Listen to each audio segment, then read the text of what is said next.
Hi అండి. మొన్నైతే 2 కేజీలు తెచ్చారు ఈ పచ్చి బఠానీలు. నేను ఆ రోజైతే మష్రూమ్ వేసి కూరైతే చేశాను. ఇంకా మిగిలిపోయినవి ఏం చేశానంటే కచోడీ చేస్తాననేసి మా చిన్నోడు ఎప్పటినుంచి కచోడీ అంటున్నాడనేసి ఈరోజు కచోడీ చేస్తాననేసి ఇలా అయితే చేస్తున్నాను. బయట కొనే కచోడీలంటే ఇంకా పెసరపప్పు ఏదైనా ఏదో పిండితోని చేస్తారు కానీ నేనైతే ఇవాళ కొంచెం వెరైటీగా ఈ మిగిలిపోయిన బఠానీలతోటి ఇలా స్టఫింగ్ అనమాట చేస్తున్నాను.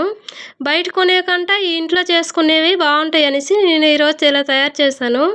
టేస్ట్ అయితే చాలా బాగా వచ్చాయి. ఇలాగ చూడండి, స్టఫింగ్ అయితే రెడీ అయిపోయింది.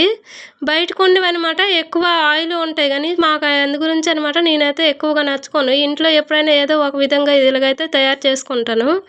మా పిల్లలు అయితే చాలా ఇష్టంగా తిన్నారు. ఇదిగోని ఎంత బాగా రెడీ అయిపోయి చూడండి. ఇంక నేనైతే వంట సోడా గట్రా ఏమి వేయలేదు ఈ కచోడీల్లోన. ఎందుకని ఎంత బాగా పొంగాయో లోన అయితే బాగా లోన కూడా ఉడికాయి, బయట కూడా చూడండి ఎంత కలర్ఫుల్గా వచ్చాయి. ఇదిగోండి రెడీ అయిపోయింది. కచోడీ రెడీ అయిపోయింది. మా పిల్లలకైతే తిండికి ఇచ్చేస్తాను. వీడియో నచ్చితే లైక్ చేయండి. Bye bye.